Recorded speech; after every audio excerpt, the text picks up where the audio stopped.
We meet to discuss geometric correspondences of the theory and pleasure to start this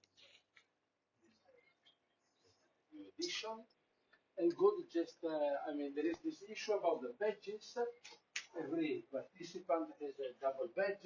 One is to enter this building, the other one is to enter this building. Some of you already got it, the others will get it from here. They're in alphabetical order, too easy to find them, and you can hang it with the ice. And okay, so the first two talks in the morning will be by Maxim and by Pietro, and they will tell us about their new work on closed open strings and symplectic cuts. Okay, yeah. Okay, so first of all, let me thank the organizers for giving me the opportunity to swim in Trieste. I was very happy to escape from DJI. It's so hot in Florence, unbearable, and it's a pleasure to come here to Trieste as always. So again, on purpose, with Petra, we decided, so our two talks are connected. So our titles are identical. I have number 1 and Petra has number 2. But I will mainly talk about closed stuff and Petra will talk about open stuff. And also I will review some stuff we did before.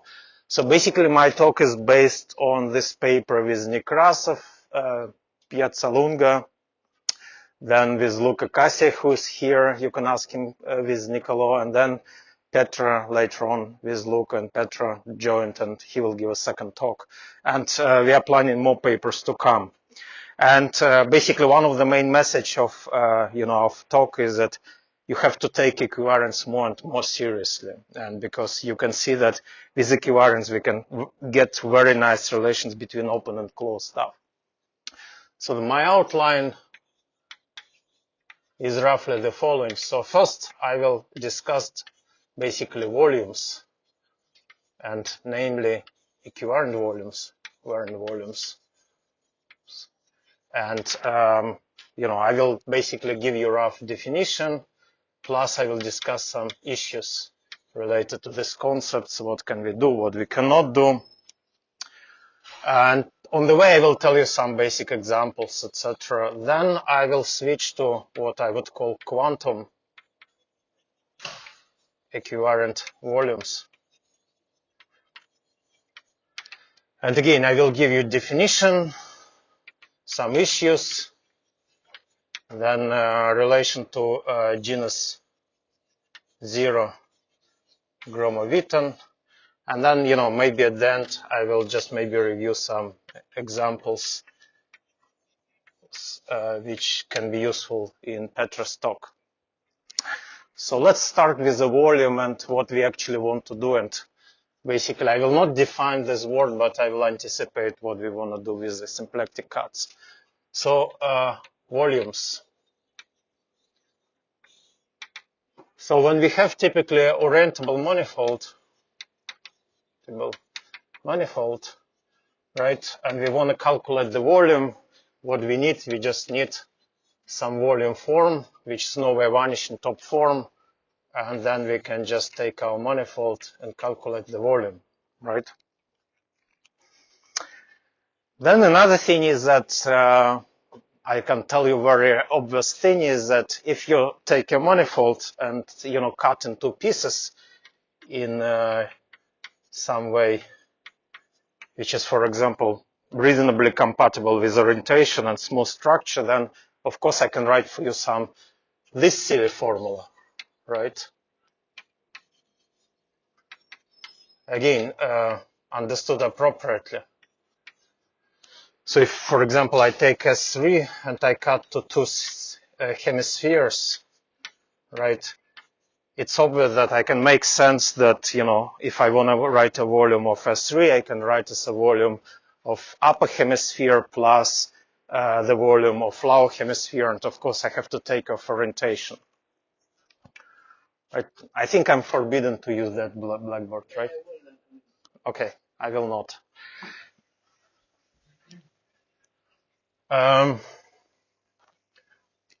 Right. So let's discuss more structures about the volume. So again, this is pretty general and there are very few structures. Next thing what you can do, if you go to the volume, so let's go to symplectic manifolds. Manifolds, right? So I have a even dimensional manifold, then I have closed non-degenerate 2 form. And of course, what I can do, I can just define to your volume to be omega in power n, and I can integrate things. And in a way, there is not much, I mean, you can do here again, you can try to do break in some manifolds, but again, the question is what you would require from the boundary. But I mean, in a way, when you just go to symplectic manifold, there is not much structure because, I mean, you don't see very much the effect of symplectic structure when you construct volume. You missed a lot. But what you can do actually, so if you would have some action, again, for us, typically it's a torus action on the manifold, on symplectic manifold, then what you can do, so you would have some torus acting on M to N, and then what you would have, for example, I will have some vector fields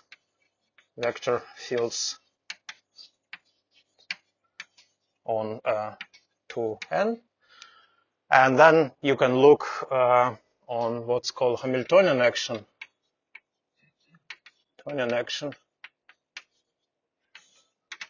and then you will have this formula like IVA contracted with omega equal to DHA. So this is Hamiltonian for every vector field. And then, for example, this volume, instead of calculating something boring like this, you can upgrade to the following integral.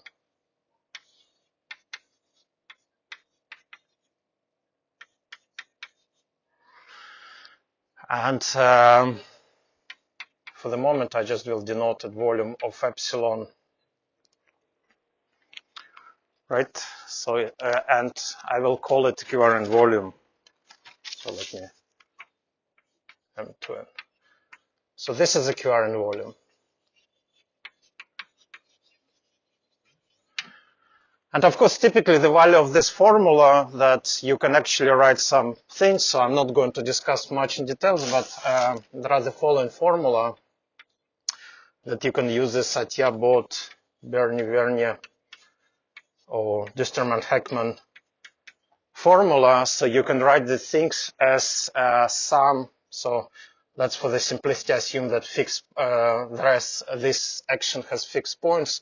You can write as a sum of a fixed points, and then you just have to evaluate your minus epsilon a h a at fixed point, and then you would have a square root of determinant of some matrix nu at a fixed point. And this is typically will be some linear combination of these epsilons, etc. So there is this formula, okay? So let's discuss number of issues you can ask here. So if you have any questions, please ask, and I'm trying to make my talk as simple as accessible because we can write a lot of crazy special functions at some point, but I will try to not do it. My A? Where to you're leading us? I'm leading you to the bright future. No, okay, so my story is the following. So basically, I will try to tell you the message that equivariance is very good. So first, right. So first I will do volumes, then I will do quantum volumes, but with keeping equivariance. So for example, I will show you that a lot of effects. So because, for example, counting of instantons, you always think is expansion. If you introduce equivariance, I can write you actually multi-valued functions. I can walk from one chamber to another chamber. I have to stop, but do you have any alternative definition of quantum volumes except for localization? Actually, the more without localizations, the more fundamental thing is you can just look as whatever, realizing quantum cohomology, equivalent quantum cohomology, which you can look at. Of course, it's related to localization. But there is another story, of course, is related how it goes to mirror site, etc., which I'm not going to discuss. But my message is equivalence is more important than we think. That's my message. Okay. But, I'm doing gradually. Of course, for experts, I may be repeating what you heard already 20 years ago and hearing all the time. So I'm trying to be basic. And also important thing, for example, a lot of stuff which people did, but, did not realize. That's in the paper which we wrote with Nikita and Nicolo, and when Vernier wrote appendix. So there are a lot of issues which people were doing localization and did not realize. So it's good to go back to old problems. Okay. So now, what can we say about these guys and what can we ask about the thing? So, issue number one, right? So you can ask what sort of function an epsilon set is. So, so if you will have a compact manifold, of course, compact manifold. So you know that you can just look at the leading term here. So for the compact manifold, you can write these things over epsilon m to n equal to volume of 0 to n plus corrections of order of epsilon. This is just 1 over n factorial, maybe some minus whatever, omega n to n. Okay. So basically, a compact manifold, this function has a Taylor, it's a Taylor around epsilon equal to 0. So when we go to non-compact manifolds,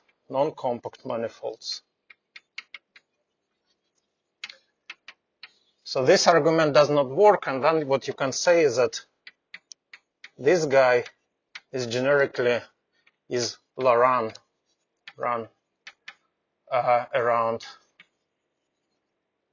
epsilon equals 0. So it's Laurent polynomial, so it starts from some 1 over epsilon in some power. Okay, so this is first comment. Second comment, which is again heavily neglected in the literature, but it's sort of important.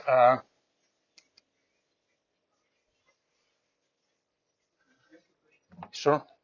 How do you know from a compact manifold? How do you know that integral is b even if non-zero epsilon? Because, right, so by definition, if we expand, it will be this, the leading term will be volume form, and then there will be corrections, right? So you believe there is this formula which is actually properly proven here, and then you can expand one side and another side, and order by order and epsilon, they should agree, right? In the original formula, there was square determinant and denominator. How do you know the determinant is positive? Imagine that I'm doing that formula and I find out that there's some imaginary part, whatever. No, you're absolutely correct. You have to a bit slow down, you have to write it properly, etc. So, but for rentable compact manifold, there would be no problem. You can actually solve the things. But there are some issues, and I'm a bit cavalier about the things. But basically, what is staying there, what you write, it will be some particular linear combination of epsilons, depending which basis you choose, etc. Okay, so it's Laurent and epsilon 2. So the next issue about this guy is that, which is, so if you take this guy, right, and start to expand as something 1 over epsilon, basically n plus, etc., then at some point you want to extract a regular part at, which would be basically order of 0 plus, etc., plus guys of order of epsilon. So whenever you have more than one epsilon, there is no actually unique way of dealing and extracting this part, because you can always trade off. You don't know when you have more than one variable. When you have one epsilon, it's not a problem. Of course, average coefficient is defined. But otherwise, there is no unique way to extract regular part. So if you want to extract regular part, you need more geometrical input. Okay, and then another question you can ask is that the following thing. So this is a question which Sorry? What is the leading power of epsilon? This one? Yes. It's so the manifold has power 2n, right? And this would be typically epsilon of n. So typically this factor is explained that the equivalent volume of Cn in epsilon will just behave as 1 of epsilon n roughly. Okay. So another question which you can ask is the following: what's the natural operation of cutting manifold? So if you have your manifold with this structure and you want to cut in two pieces, let me call plus 2n minus, okay? So I have to cut somehow. But what I want to cut in the following form, that volume of epsilon m to n is equal to volume of epsilon to n plus 1 volume. So to motivate, for example, what Andrei was asking is that, so basically Petra at length will discuss the classical and quantum meaning of this formula. And the thing is that quantum meaning is that what will be funny that this formula contains appropriately both closed Gromov-Witten and open Gromov-Witten. You just have to know how to read them. So they're living in the same object, basically. But this is what we need. So the natural concept, and again, it's not quite obvious how to do it, because of course you have to be compatible with torus symmetry, with symplectic structure, etc., etc. Okay? So, but I'm not going, I'm just basically motivating. So we would like to have equivalent volumes, and we would like to come with prescription, which you want this formula holds, and then do quantum generalization. Okay, so let's just keep going. So since I don't. Okay, basically what we're interested in much more in a toric Euler manifolds. So I will put a bit more structure here. So basically we'll have a Cn, and we will quotient by U1R. Okay, so meaning that we would have some moment maps, which I can write I from 1 to n, Q, I, A, zeta, I, well, I will jump back and forth because it's very inconvenient for write for coordinates, okay? And then what we are doing, so when we go to concrete level of this moment map, then we quotient by U1 in power R, and we will get our toric quotient, which I think I will denote it, I don't know, MT. So now what's important thing that I have to fix my values, so fix values of T in some region which is called typically chamber. If I go from one chamber to another, I may get even topologically different manifold. Okay. So then it's very easy to produce, for example, these formulas for equivalent volume, and you can play with them. It's definitely fun to play. So let me give you a very simple example. So just do C2 over U1. So I will write Q equal to 1, 1. And then, so my moment map will be just zeta 1 square plus zeta 2 square minus T equal to 0. So if I want to calculate, for example, so this is definitely what you know. This is just giving me S3, and I quotient by U1. So I will get S2. Okay. And then if I would write for you a volume, so let me now start to denote this like this. So this would be just integral over C2, D2 zeta 1, D2 zeta 2. And then what you can do, you can write minus epsilon 1 zeta 1 square minus epsilon 2 zeta 2 square delta of zeta 1 square plus zeta 2 square minus T. Okay. So now, this is canonical way. If you wouldn't have these things, this is the most simplest way actually to calculate just the volume of P1. I don't know if it's easiest. Otherwise, you can introduce these parameters, and this is exactly will give me equivalent volume. So you can do this integral. So this integral typically very easy to do by definition. So in this case, you can actually resolve delta function and do the integral explicitly, but there is another way of doing things, of course. And this is sort of much suited better for quantum discussion is the following.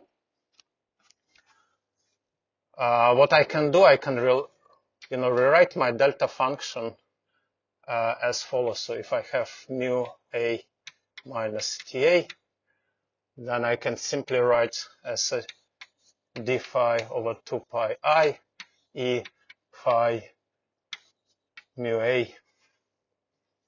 Let me just minus ta, and then I will write this contour. So on purpose putting the thing. So if you plug this integral in, so you can decide to integrate either over zetas first and then over phi. What you will end up, so you will end up with the following things. So you will end up with f epsilon t is equal to minus plus it. So d phi over 2 pi I e phi t epsilon 1 plus phi epsilon 2 plus phi. So your contour is like this in phi, and then your poles are here, and we choose t positive. So then you just close the contour like this, and this is exactly famous Jeffrey-Kirwan prescription. Okay. So, I mean, this is the level of things. This is you can derive. And what's important, there is again non-trivial theorem that actually these integrals, which can be written as a contour integrals.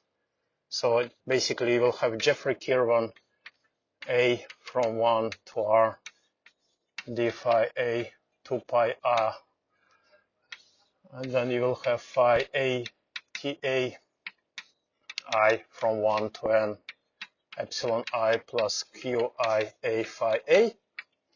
So this is a general form of generalization of these guys. So typically you have to choose chamber of t, and convergence of integrals prescribe which poles to do. It's purely algorithmic things. But what's important thing that you can actually prove the fact that this guy is the same as actually calculating on this manifold this integral. The relation between these epsilons and that epsilon's a bit tricky. It's some linear combination of them, but instead of doing Distelman-Heckman theorem on MT, you can push this to this ambient space and then study this contour integral. Okay?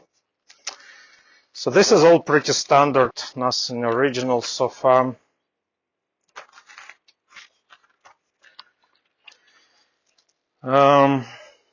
Let's see. Any questions?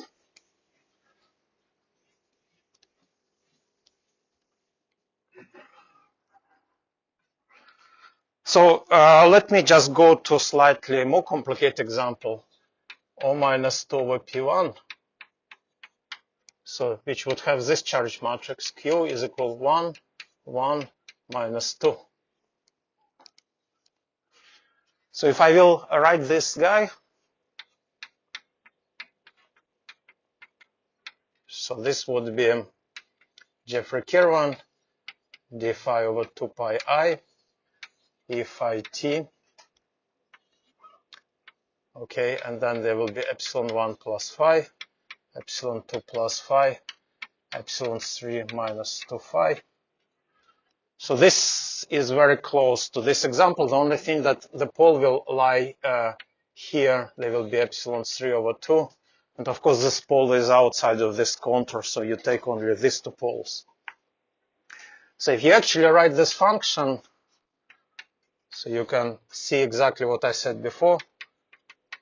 You will have this epsilon 2 minus epsilon 1, epsilon 3 plus 2 epsilon 1 plus minus epsilon 2t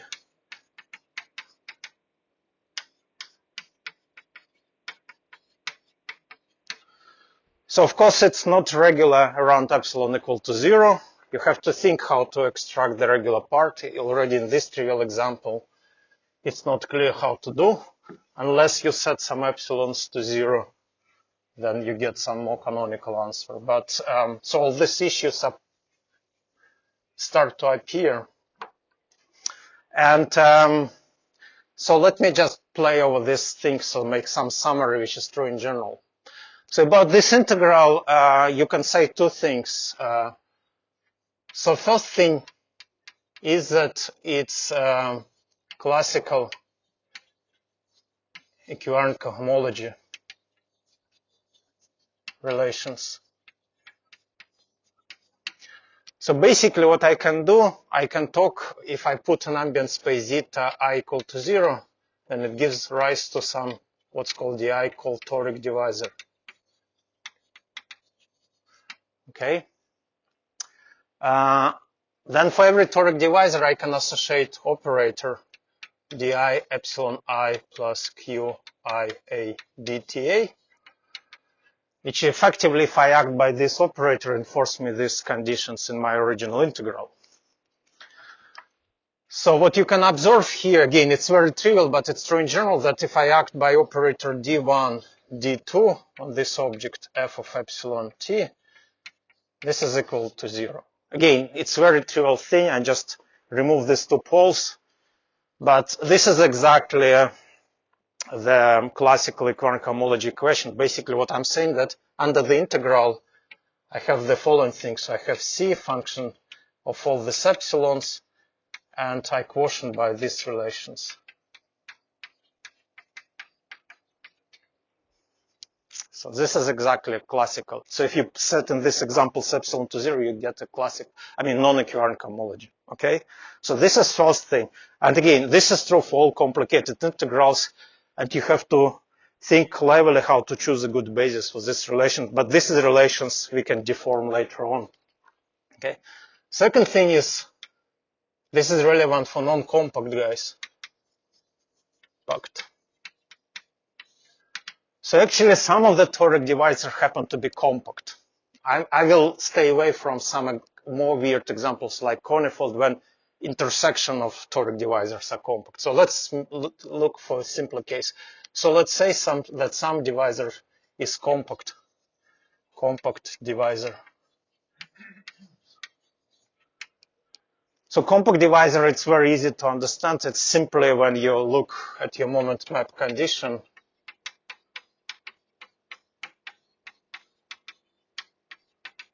So if you put this divisor to 0, then remaining space is compact. That's why it's called compact. So in this case, it's D3. So what you can write is, another condition is that if I hit on these guys, D3 f of epsilon, this would be actually regular in epsilon. Regular in epsilon around epsilon equal to 0. So in principle, this is the way to extract information. So the part which you can extract unambiguously about the things, it's anything which is up to this kernel of this guy. And again, you can develop more systematic theory. You can write some different equations for these guys. So this is what we did with Nikita and Niccolo, etc. So you can develop certain things and you can understand what's your finite irregular pieces, what's ambiguity setting, etc., etc. But the idea is very simple in a way. So this equivalent volume is controlled by two things. So you have classical cohomology relations, and then you have some things related to compact divisors with some basically regularity conditions. And that's what telling you what to do with this integral. Of course, you can, at this level, you can play with this integral by hand. It's not a big deal, but you go to very weird stuff, which is very hard to do. Okay? Yes? If I just only use these relations, the one and that one, will they fix me the form of the solution? Not exactly. Well, what it will fix, so these two relations telling you the following thing. So the general solution will be C1 of any function of epsilon minus epsilon 1t plus C2 of any functions of minus epsilon 2t. So this is general solution of this. then I don't know how much this guy is fixing. I mean, this comes more from basically from geometry, that it's actually related to concrete symplectic structure, etc. So I think these guys do not fix everything.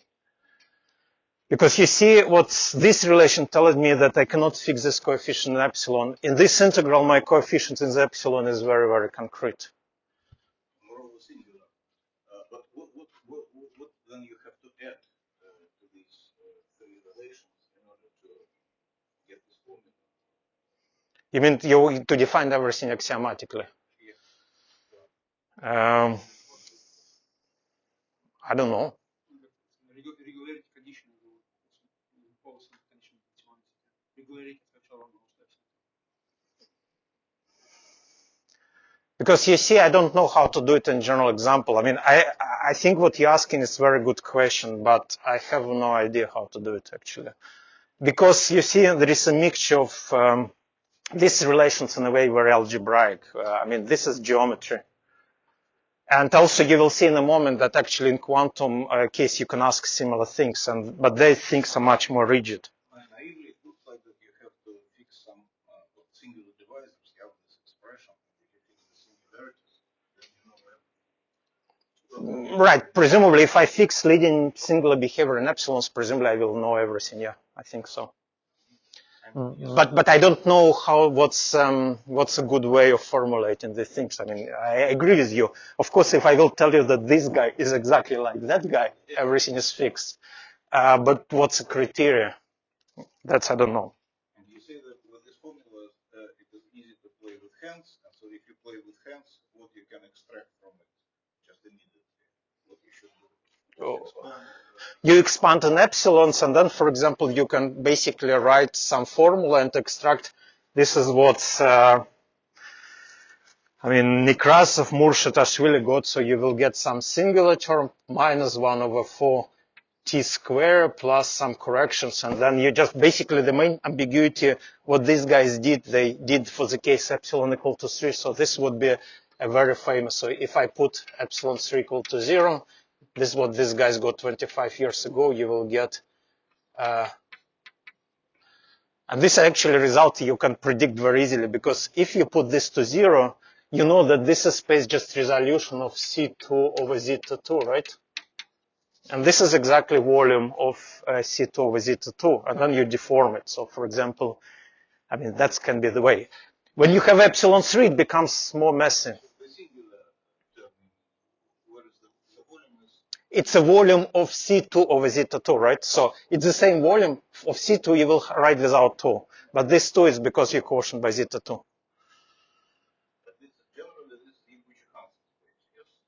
But generally, this is specific for this space. If you give me another space, I don't know how to come up with this simple, nice logic. What means this t squared over 4?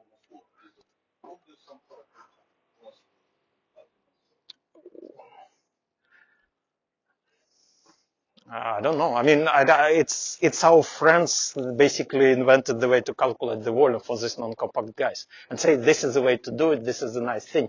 But of course, how you can visualize why the volume of this non-compact space. So it's a size. It's basically a bundle over P1 of size of T. And you said that the good volume. No, but naive. Metric is known for. Right. Yeah, some distinguished metric. Is this volume somehow related with that metric? No, but with that metric, I think the volume will be infinite. Yeah. Right. So. That's why.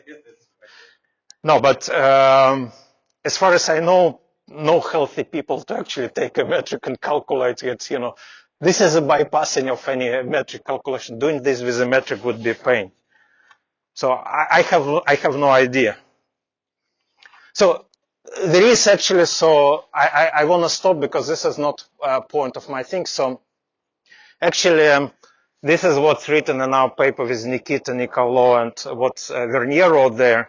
So actually, the story, there is a cohomology, de Rham cohomology, there is compactly supported cohomologies acting on each other, etc. So in a way, you can sort of explain this factor. There are some shift equations and you can motivate it, but it's sort of not very intuitive way.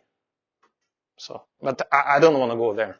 Maybe Maxim, just a quick comment that, so maybe there is no obvious relation to more standard definitions of volume, right? But you can take this as a definition, like it as a measure. And as you were saying before, it plays well with integration. That you can cut and then integrate. So it satisfies So properties that you would expect. Okay, that's a good point. So Petra basically will introduce a symplectic cut. So what you can ask the following question. So imagine you have infinite space and you want to cut in a compatible way something compact and something non-compact. And you compact, in a way, these factors are well defined. You know them exactly. And now this cutting should move. And basically, if it works everything, you know, you can do this cutting procedure. Then, yeah, I think that's presumably a good comment by Petra. That's what he will talk about, that symplectic cuts, it's in a way of, I mean, it's a categorical way of doing things because you have to cut spaces. If you cut finite, infinite, and they still sort of sum up, then, you know, presumably that's a good way of putting it. No, I don't think so. It will be, no. Let's wait for the second talk. I'm pretty sure that Petra will tell you about cutting of C2. Will you tell? Okay, so he will tell you how to cut C2. Okay. So now I still sort of behind. I still didn't start to do quantum stuff. So let's go to quantum stuff. Okay. So we would like basically to deform the story to the quantum stuff. And there are two things is that you want to deform these things. And then basically this stays undeformed. So let me start to write, for example, for this example for local P1. So there are two approaches. One is more mathematical, which is basically, we can discuss quantum equivalent cohomology, which is the same as equivalent Picard-Fuchs equation. Or if we go to physics, then basically what we will discuss, we discuss GLSM on disk with space filling brane. This story is generalizable to more toric branes, etc. I just don't want to go there, okay? So let me write the answer. So instead of, if I stare at this integral, what I will do, I will basically write to you the following object. I will write f d of epsilon t, and instead of rational functions, I will put a gamma function there.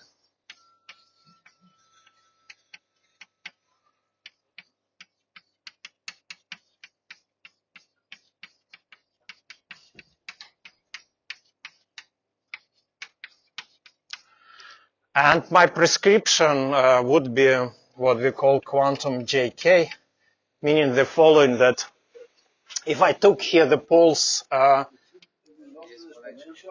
sorry? Yes, thank you. Yeah, you're right, thank you. So here I took a poles phi equal to minus epsilon 1, phi equal to minus epsilon 2. Then the quantum JK poles will be phi equal to minus epsilon 1 minus n runs from 0, 1, etc. And then phi equal minus epsilon 2 minus n, etc. So there will be two towers of poles. Again, it can be generalized much more. So there is other versions of quantum contour, but this is what we are doing. So now what can you say about this guy? So this guy, first of all. By now replace poles by gamma function. Right. So is it somehow, what is the motivation? The motivation, again, depending if you're a physicist, you would say that this is correct.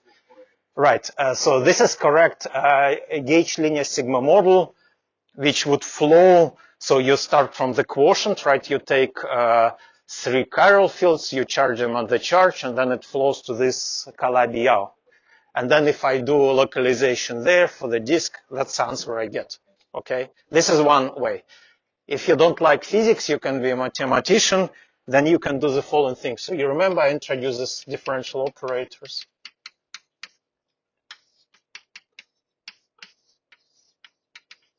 So these guys satisfy this equation, D1, D2. So remember that these were our classical relations. Then minus E minus, so let me for the moment just put some parameter here. I will skip it, but it's good for the limit. Minus lambda T, lambda plus D3, FD epsilon T equal to 0. So this is equivariant Pickard-Fuchs equation. Okay. So you can also say the following thing. So if you want to get this answer without this thing, I would like, so now what you want, you would like to ask what's the deformation of a classical volume which will satisfy this equation. And that's it. So that's the integral which will give you a solution.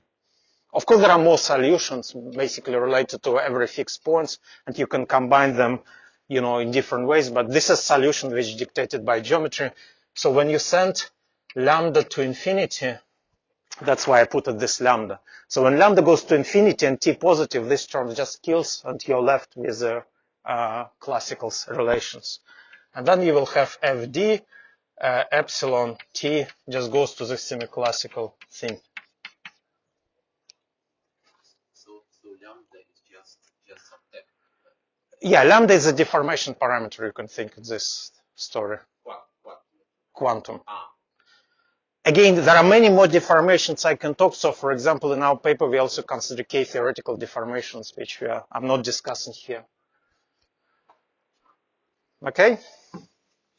Which is very nice from point of view combinatorics, for example. Exactly. But it's some deformation, so you replace different operators, I mean, but it has nothing to do with hygienics. Okay, so just some fun. Okay, good. So now let me try to explain in remaining time some new features which appear in quantum things and what's going on and what we originally did not anticipate. So let's go to some a bit more complicated example which is relevant for physics. Basically conifold. Okay, so I'm going to conifold, basically a resolved conifold. So this is O minus 1 bundle over P1. Okay, my charge matrix is 1, 1, minus 1, minus 1. And then if I write to you this disk partition function, equivalent one, then so let me put lambda to 1, otherwise formulas will be messy. So I will get d phi over 2 pi I, e phi t, gamma epsilon 1 plus phi, gamma epsilon 2 plus phi, gamma epsilon 3 minus phi, gamma epsilon 4 minus phi. Okay, and then you do this contour, which is called quantum JK. And then you will have again this two poles phi minus epsilon 1 minus n, phi minus epsilon 2 minus n. So if you will do this calculation, what you can do right away, so it will satisfy this equation. So equivalent Pickard-Fuchs will be the following. So this will be d1, d2 minus et d3, d4, fd.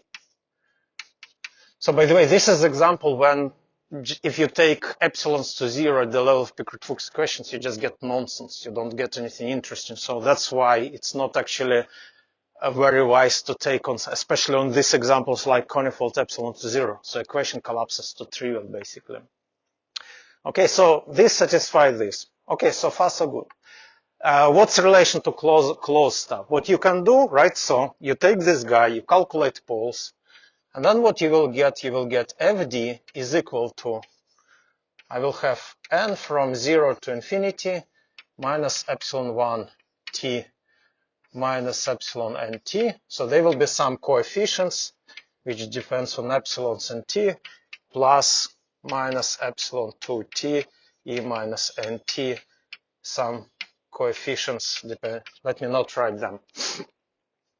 Then what you can analyze is the following thing. Then when you look at these guys, so what you will get is that from n equals 0, so contribution of n equals 0, this will be a semi-classical piece,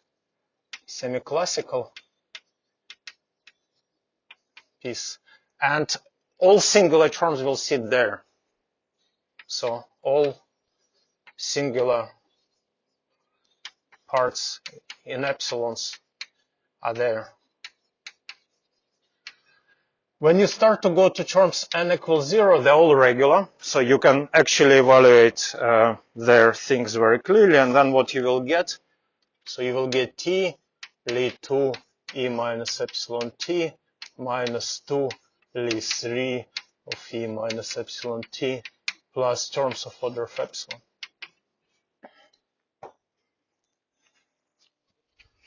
So this is, everyone recognizes that this is basically Gromov-Witten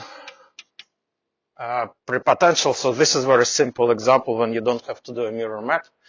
And so roughly speaking, what you see is that this object will have some semi-classical piece, plus T df Gromov-Witten dTA TA minus 2 f Gromov-Witten plus terms of order of epsilon. Story a bit more complicated because this is example, and this is true in many examples, but not in all. Well, actually, all instantons are regular. Okay. Now,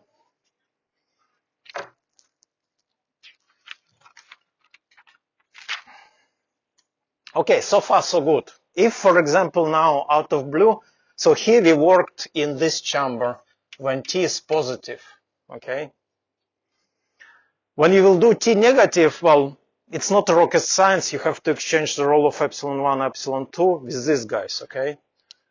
And then you can repeat the calculation. So now instead of minus, you will have, for example, here plus epsilon 3t, etc., etc. Because you see, when I do this expansion, at least asymptotically, you know, I have to send that this expansion, and then I repeat the same calculations, and I will get the same, you know, lead 2, but here the sign will change if I go to this negative chamber. Okay? But actually, this is not a good way of writing things. So if you actually start to play with these formulas, they have actually a lot of nice resummations, and this is a generic feature. So let me write to you this stuff. Yep. Can you write the same for the quantum? No. Why? It's not toric. Yeah. So, I mean, this machinery will fail partially at least, yeah. And another stupid question, so that's for O minus 2, you wrote down the classical. Yeah? Right, for right. Some t squared right. minus 4. So in quantum case, it would look similar. Well, the thing is that Gromov-Witten, they're trivial, so it's, I mean, nothing. You can have open stuff, they're interesting, but not closed stuff. So closed stuff will be basically trivial. So this formula, just let me tell you in general, this is true formula after mirror map. So you have to do mirror map, and then this is correct formula. You can sort of prove it. Okay, so let's just pause for the moment, stare at this formula, and what you can do, you can resum this formula. So then you start to, so if you look at this formula, of course, let me write for you just for some, to be very explicit. So this will be gamma epsilon 1 minus epsilon, gamma epsilon 1 plus epsilon 3, f21. So this is hypergeometric functions, epsilon 4 epsilon 1 minus epsilon 2 plus 1 e minus epsilon t plus the same term with epsilon 1, epsilon 2 exchange. Isn't there a gamma of epsilon 1 plus epsilon 4? Yeah, I guess so. Gamma epsilon. Yeah, thank you. Okay. This formula is for which case? So this is for case. So, well, basically, I will tell you that this formula for all cases now. You just have to use property of hypergeometric. So what formally you're doing, you take this expansion and you ask, I mean, can you resum to the function? I mean, in a way, if you will look at your original ODE, you could have guessed it right away. But you have these guys, you sum it, and you write in this form. Okay. Now, what you can regard if it's some, it's a complicated multivalued function with branch cuts, etc. But for example, this actually function is equal to basically what you have to do. Well, let me just outline to you. So, for example, you can write this formula: epsilon 1 plus epsilon 3, epsilon 2 plus epsilon 3, gamma epsilon 4 minus epsilon 3, 2f1. Let me not write everything. What's important here that this will be a function in epsilon t. Okay. Then you can write one more thing.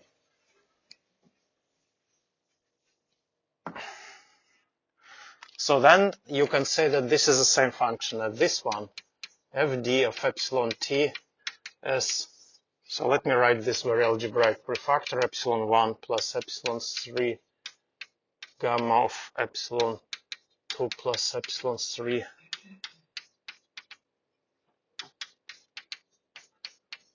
epsilon 2 plus epsilon 4 divided by gamma of epsilon 1 epsilon 2 plus epsilon 3 plus epsilon 4 times again f21. There are some epsilons, 1 minus e t. So this is all the same. You just use property of hypergeometric functions. There are some conditions when you can use them. But for example, if you just you go to phase when the space is singular t, you get a very nice algebraic answer. So this is actually a generic feature. Of course, I'm giving you a very simple example, relatively simple example. But this is true if you go, for example, for local P2. Okay.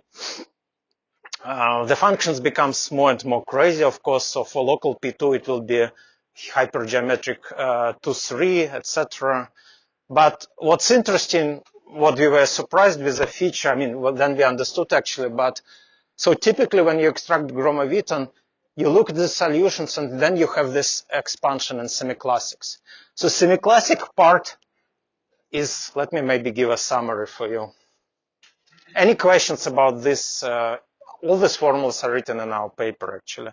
But to us was a very great surprise that we can walk from chamber to chamber. So it's actually the same solution across all chambers. But what happens if you said the epsilon goes to 0, you expect to have dimensional pieces which behave like one of epsilon. Yeah, but this is exactly the point. Those pieces you can extract and understand when you choose a chamber. So quantum volume is much better behaved than classical volume, okay? So those pieces, I have to choose the chamber, I have to choose semi-classical expansion, and then I understand it. But universally, I cannot say it. So when I walk from there to there, because I don't know in which parameters I have to expand. Because it's important thing that when I'm doing this expansion, I have to tell you if my t is positive, negative, otherwise this expansion wouldn't make sense. But then a priori you can write your hypergeometric with, of E minus T or ET or that guy or many more relations. And this is all the same solution. It's just a complicated multivalued solution. So let me try to tell you some moral. And again, it's get persistent in other examples. So let me try to summarize a bit.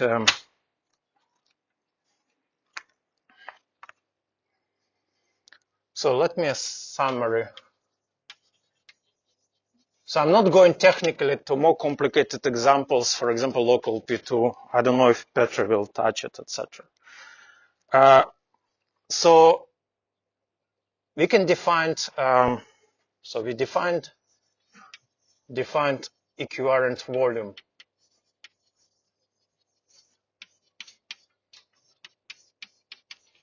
So this guy depends heavily, on chamber.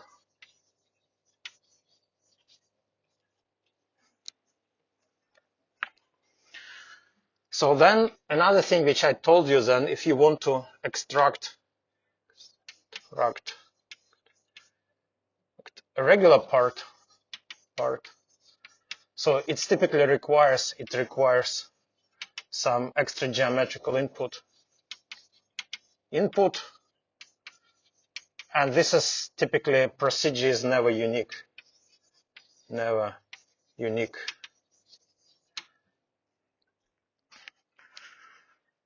Okay, but I think this comment, coming back to the comment what Andrea asked and what Petra said, that presumably some way of understanding this framework is good for this cutting procedure when you sort of can take compact guy, etc.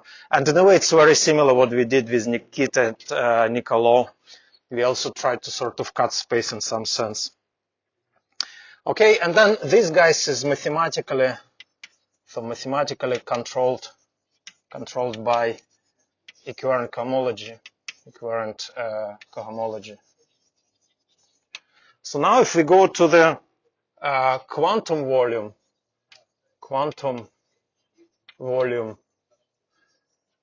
which we sometimes call just disk partition function, I'm using the language.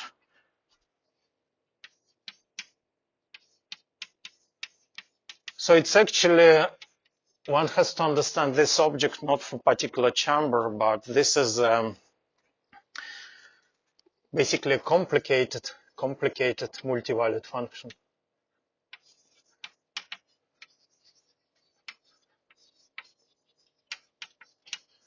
And in the next talk, you will actually hear more interesting properties about this function. So I told you the story is that from this guy I extracted from you closed Gromov-Witten. So believe me, you can do for many more examples, and that's what we did in the paper with Luca and Niccolo. But you can also extract open stuff from the same object with certain procedure. Okay, then next moral is that any expansion like this, so any expansion around given semi-classics,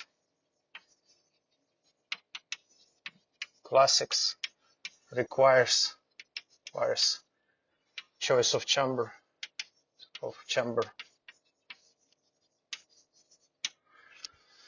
So again, the function is defined by itself, but then you have to choose a chamber. Again, we can write these objects as a general integral expressions. Of course, when we go to special functions, I mean, at some point, the more complicated examples we lost, we cannot find concrete name. But just to give you an idea, for example, if you will go to local P2, then this FD will be given by 3 combinations of F to 3. Everything is summable to these guys. Okay, and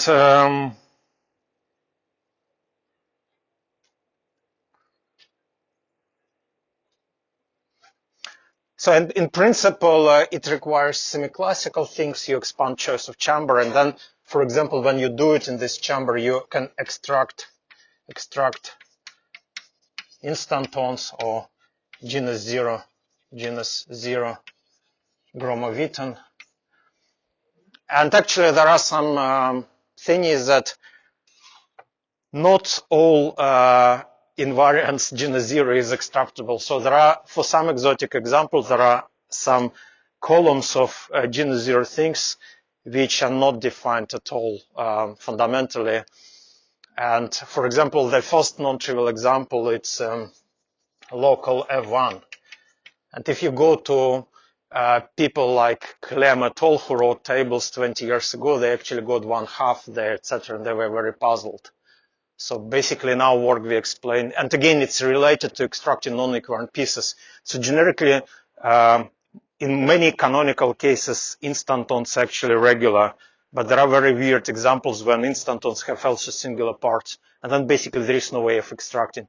These guys 20 years ago did some by hand prescription, and they got 1/2 in these columns when they're supposed to be integers. But these columns are not defined at all. So there are some more canonical way of fixing them from maybe B model, but a priori, if you go to more and more exotic example, then this is what you suffer. I mean, in a way, part of the what is very good in this area to do is go to more and more complicated examples, because everyone does local P2 or conifold and they stop. But if you go to more exotic examples, you get much more. So for example, in principle, instantons are typically regular, but this is not true in general, and there are criteria which we analyzed with Luca and Nicolò. Okay, I think I have to stop here. Anyhow, I've just tried to outline the general picture, and then there will be part 2, which will tell you the most valuable stuff, at least what we did lately. And the idea next talk would be the following thing. This is Gromov closed story, and then open story comes from ability to cut things consistently, both at classical quantum level, and this cutting will actually give you open story, and this cutting is naturally related to Lagrangian submanifolds and stuff like this. So that's all. Thank you.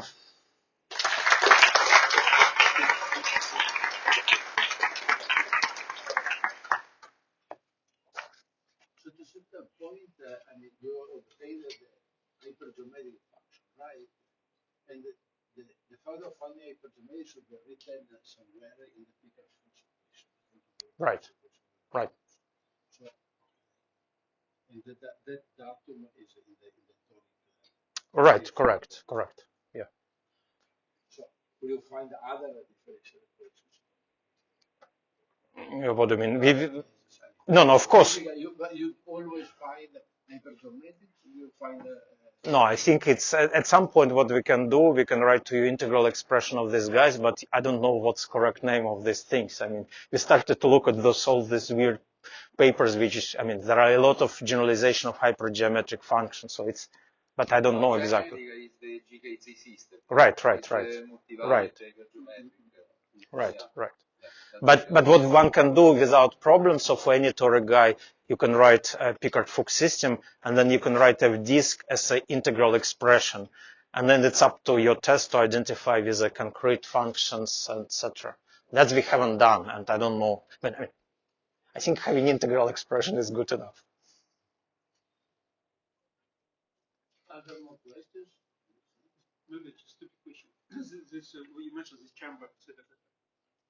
Does it correct? So you start from definition of this quantum volume, just this definition which depends on various parameters. So then depending on which limit you're talking about, you might have the Stokes phenomenon that's going to behave in different regions will have different form. Are those chambers, are those exactly defined as a particular section defined as Stokes lines? I'm not sure. Petra, do you have comment? Well, so when you talk about the Stokes phenomenon, it's a phenomenon associated with symplectic series. So what's the expansion parameter in this case? Excellent. So because you start from very beginning, from what I understood. But these expressions, they're exact in it, so they're not. No, but then you have lambda also. Let's say we're talking about instantons. Every time you talk about instantons, you imply so the parameters are small, just to define this instanton expansion. And then from one end, once again, I'm not as much. Then my understanding is that depending which chamber you locate, you have different partition function of the instantons. And then if I go from one chamber to another, it corresponds to a real continuation. Yes. So the moment you go through one segment to another one, you cross certain lines, but the behavior changes. Yes. This is a Stokes line. Right. So my question is, if I know position of Stokes lines, here there are only regular singularities, because you see that the hypergeometric equation has just regular singularities, so you don't have. No, there was branch cut. There was branch cut. Yeah. On all poles of second order where you start to have this difference. No, but what you say, but much simpler. No, but I think the slope lines are only measuring out. These cases are much simpler. When you go from in the T plane, right? Yes. Because then you pass from, so I mean, as Maxim said, these hypergeometrics, they analytically continue from a series in e to the t to a series in e to the minus t, and they're analytic. Yes. Then you can take a symplectic expansion, and then you pass to the instant expansion you're talking about, and then you have the Stokes phenomenon of those. But that's when we go from real part of t positive to negative, so the imaginary axis should be the position. But with that moment, I will ask the question, those chambers. So the answer you gave, it was related particularly in selection of the integration region with all the chambers. right. So my question is, if I didn't know about the existence of those chambers, how would I discover them? So what practical terms would understand? Well, again, to be honest, I don't know the answer, but part of the complication here that actually we have to deal physically with two types of expansions. We have to understand how to deal with equivalent parameters. And this is a big deal, how to extract regular terms. It's one story. And then another story to expand, I mean, to say this is semi-classical, this is instantons. These secretly two stories should be related, but it's not clear how. I mean, it's very, very confusing to us. Because I wrote to you a very simple examples. Once I go to very complicated manifolds, and I mentioned, for example, this local F1. I mean, you start to have singular terms in instantons. So at one point, I can write you everything. But then when I start to extract these pieces, I basically have to do this, that. So, and I'm not sure how to answer correctly, but it seems to me that because there are many parameters in game, the story may be more complicated. Well, I mean, there are definitely those phenomena you are saying, but because in principle we have many parameters, and it's not only expansion in lambda in appropriate chamber, but there are also epsilons. And depending how these epsilons behave, and there are, for example, this is what people do in literature quite often. People just out of blue simplify the epsilons. Let's say this is equal to minus this. You go to, and everything is well defined, and then you can do it. But this type of prescriptions are not universal. I mean, they go example by example.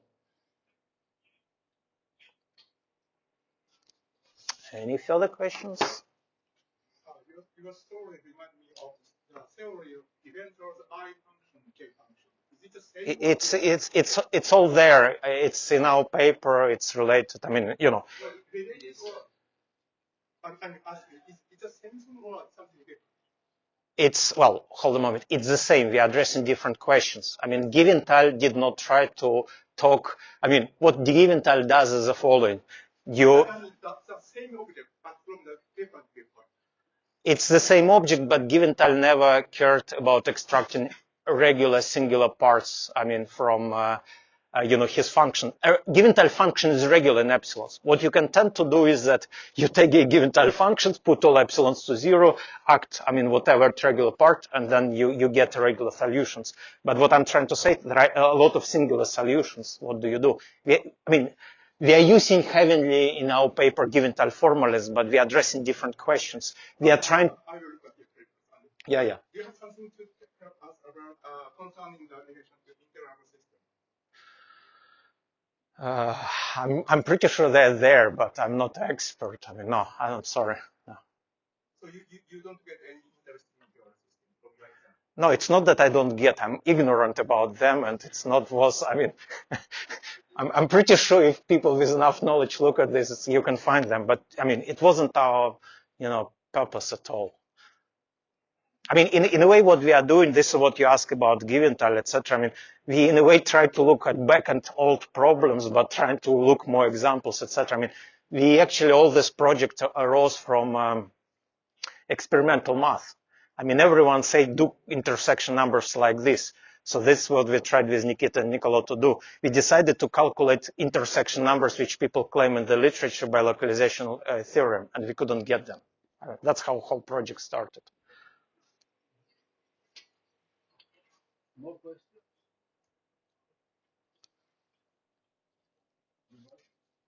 Okay, so let's take Thank you.